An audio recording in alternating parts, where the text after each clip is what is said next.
So did you learn that rest of the card game, Tommy Sidemon, on the radio this year? Us were all playing like cards in Pullman the other day, or? Nah, that was some of the other guys. I didn't really participate in those games. What did you do during your extra time in Pullman?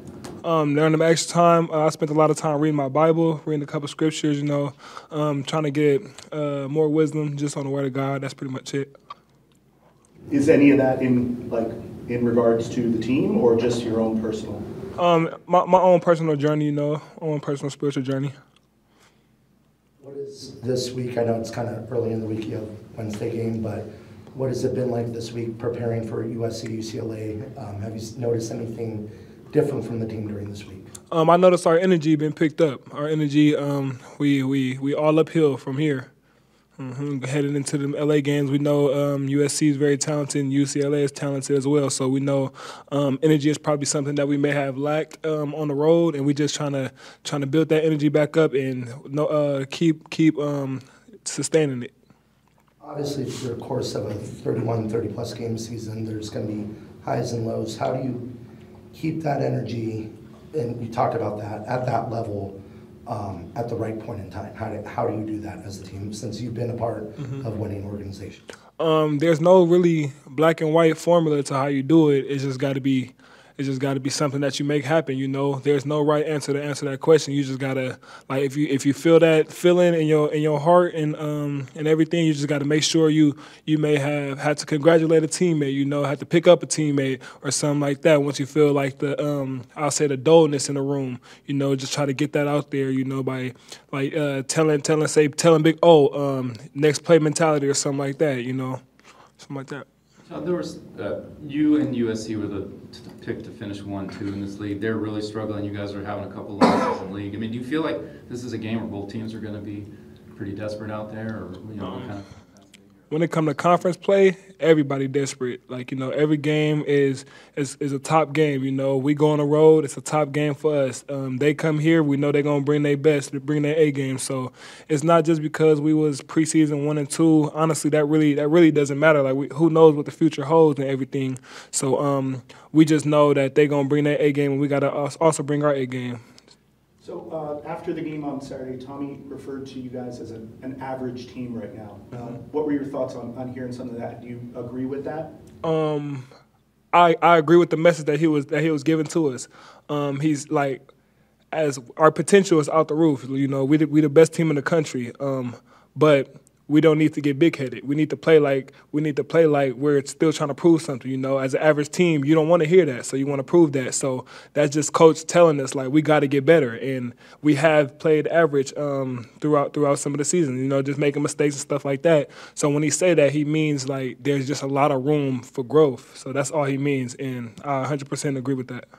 You, on an individual standpoint, you had scored in double digits, I think maybe the first 12 or so games, 10 so games, and lately, other than the 20 against Utah, it's been a little lower. Is there anything different about the way you've been playing or the way you've been defended? No, it's nothing different. It's just basketball. You can't really go out there and predict the numbers you're gonna have. I don't go home and get down on myself because I didn't score double digits. I'm not even used to scoring double digits in my college career. I'm just used to making winning plays. Even against Washington State, I believe I have 5 offensive rebounds.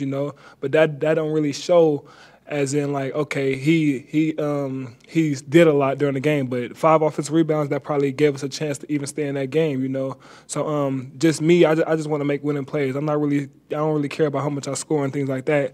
As long as I can impact the game, even getting a deflection, they don't count deflections on no stat out there. So but that's something that could really change the game, and that's just what I want to do. There were a ton of offensive rebounds for the team, but then also a lot of missed shots close to the basket.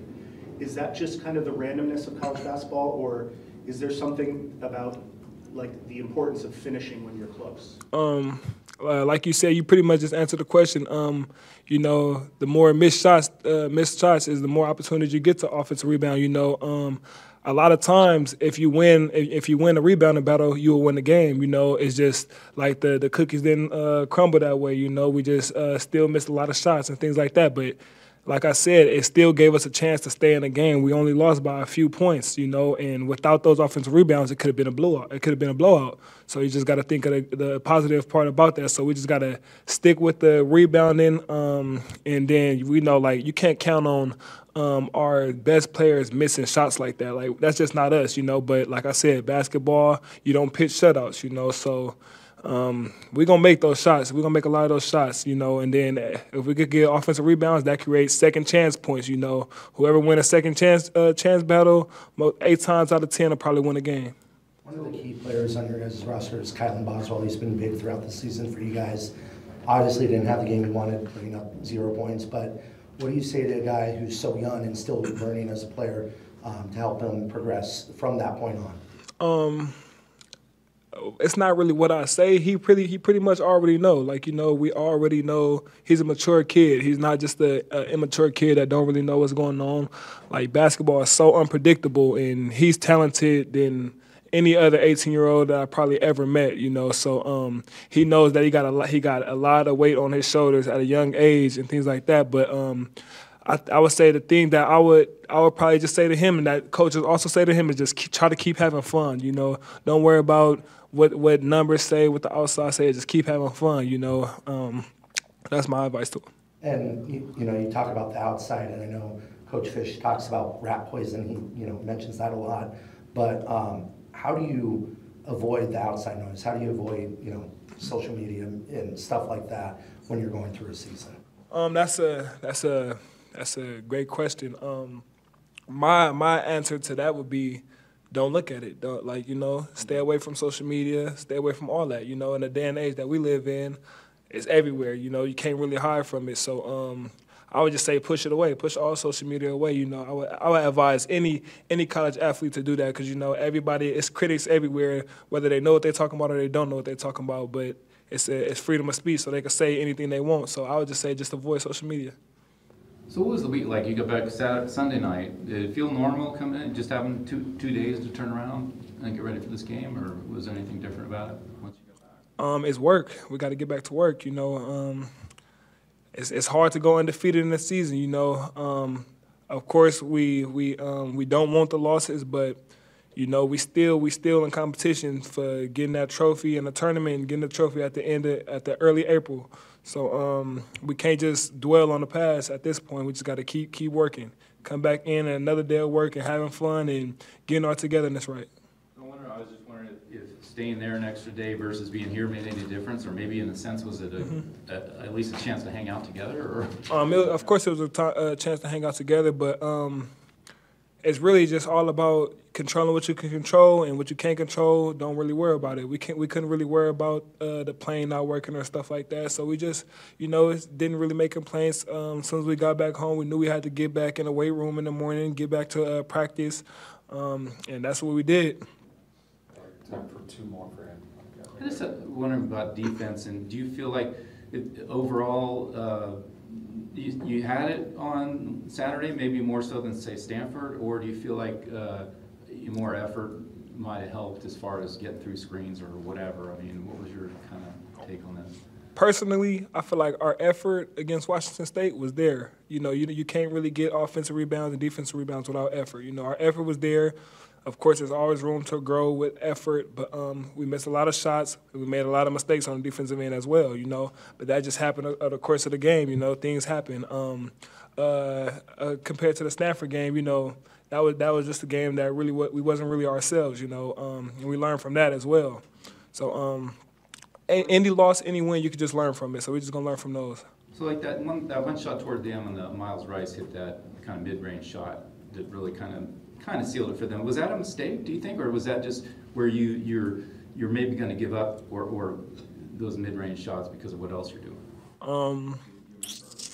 I wouldn't say it was a mistake. It was just a good shot by him. Good players make good plays.